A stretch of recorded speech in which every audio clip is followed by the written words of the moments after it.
Jeff Snyder, welcome back to the show, sir. Thanks, Danny. Good to see you again. It's been a while. It has been a while. I always like talking to you because I think you probably have one of the best views into how the actual sort of financial system works and the plumbing. And you've been saying some scary stuff recently. You've been saying that you think we're in a financial crisis. So do you think we are? I think I've been more measured. There are a lot of people who say, hey, we've heard from Jamie Dimon and Muhammad Al Arian and others who say, hey, I see a lot of 2008 similarities. And you can see what they're saying. The pattern is the same because the pattern is human behavior, not necessarily the actual format. But I don't know, financial crisis, it's too early to call. We're dealing with different animals than what we did back in 2008. However, there is a lot of evidence that suggests that the big portion of the credit market did entertain a bubble and was in a bubble for quite some time, and that bubble has shifted. Whether or not it's a complete and utter bust and it leads to a financial crisis is a matter that hasn't been settled just yet. But there are a number of telltale signs that suggest that is a far greater possibility than maybe most people should be comfortable with. And that seems to be the market position. That seems to be, everything, like you keep getting developments across the system that suggest there's a lot of trouble brewing there. But it's still an open question about what it actually all means and where it all boiled down to. But what is it that you're specifically seeing that makes you think potentially we could be? Is it, like you say, is it in private credit? And what does that actually look like? What are you seeing? Yeah, it's shadow banking and private credit. And people who may not be familiar with the terms, shadow banks are simply they're like banks, but they're not registered and regulated banks. They're essentially investment funds. And after the 2008 crisis, when the regulated banking system was essentially broken for good, um, more and more throughout the 2010s, these non-bank shadow banks began to step in and fill that void because there was a need to redistribute credit to especially smaller and middle-sized businesses, the more riskier borrowers who that the regulated banks were just staying away from because their balance sheets were impaired. And so you had these clean balance sheets among shadow banks who could go into some of these riskier areas and essentially re-lend.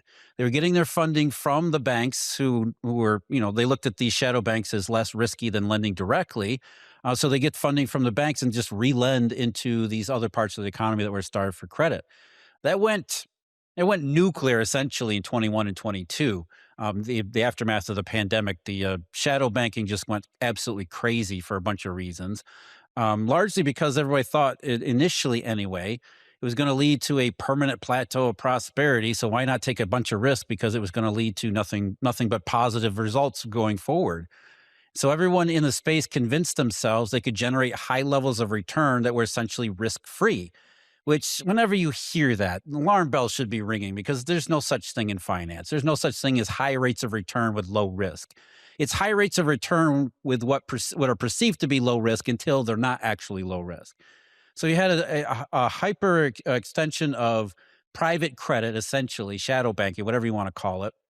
The Fed calls it non-depository financial institutions.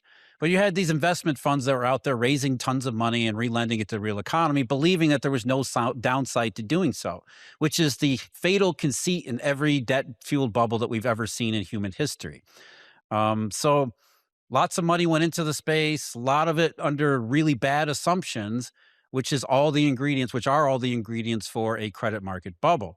Then last year, we started to see signs that for the first time, people were questioning all the assumptions that fed that bubble, mainly about the real economy, mainly about the situation in the labor market. Maybe Jay Powell wasn't correct. The economy wasn't booming and solid this entire time, and that there was more risk in some of these riskier parts of the credit markets than people had been anticipating. And then it got even worse than that. Because while those are natural questions to begin asking, we started to see these irregularities.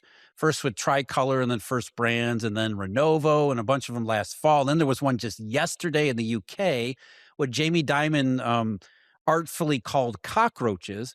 And the importance of the cockroaches were not just that, there's a bunch of bubble behavior overextended, over leveraged risk taking in the private credit space. but there was basically no controls over it.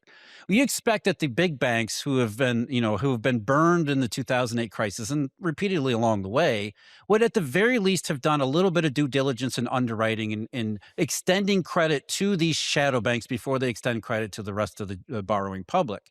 And what we found out in these cockroaches is that nobody cared to do even the most minimum underwriting or due diligence. That's what this fraud, these cockroaches uncovered was stunning levels of fraud and just basic fraud. Like, for example, a bank would lend funds to like Tricolor or First Brands, expecting that they were basically safe in doing so because Tricolor or First Brands are now MFS, issued collateral against those loans. So you think, okay, worst case scenario, this little firm, this shadow bank blows up, but I've got collateral that I can depend upon. I'm protected. But nobody ever checked the collateral. Was it real? Was it what they thought it was? And so in case after case after case, what became clear is that the collateral was either fraudulent, double posted, and what it really suggests and what it really pointed to is that nobody did any homework. The bubble behavior that went on for years was a lot worse than we thought it was.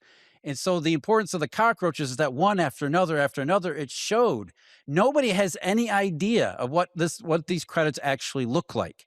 Whether it's the actual credit providers, the shadow bankers themselves, those who are providing the leverage and the funding through the banking sector, or even the hedge fund investors or the institutional investors who seeded these shadow banks to begin with. Nobody did any of the basic standards of due diligence and underwriting. They just lent because everything seemed to be just fine. And if everything seems to be just fine, then it's easy to buy into that fairy tale fantasy of high returns with no risk.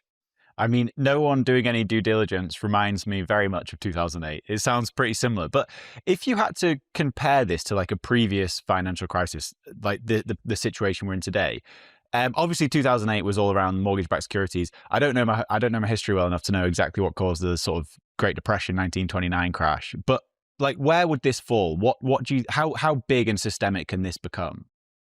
It's not anywhere close to either 2008 or certainly not the 1930s, but it is substantial enough that it could lead to significant problems in the financial markets, as we're seeing a little bit now, but also, more damage to the real economy and significant damage because the real economy is not in really great shape to begin with. So it is a serious problem. It's not an end of the world type of situation, but it's enough that create even more misery on top of old miseries that still haven't been healed yet.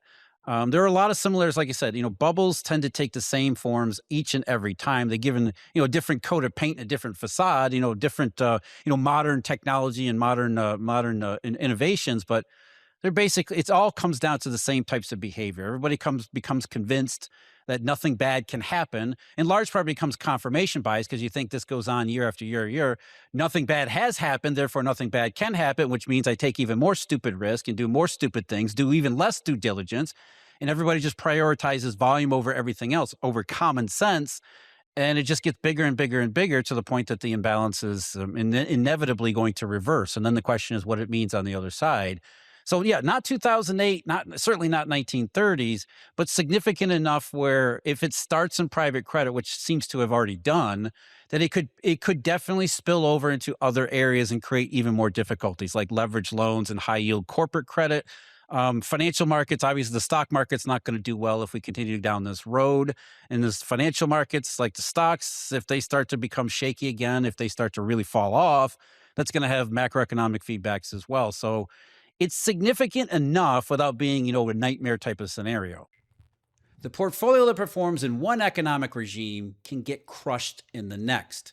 So in this free webinar, we're going to reveal what those four economic regimes are, how to identify them, as well as the assets, historically speaking, best positioned to perform in every environment. So reserve your seat now and learn how to prepare your portfolio before the economy shifts again.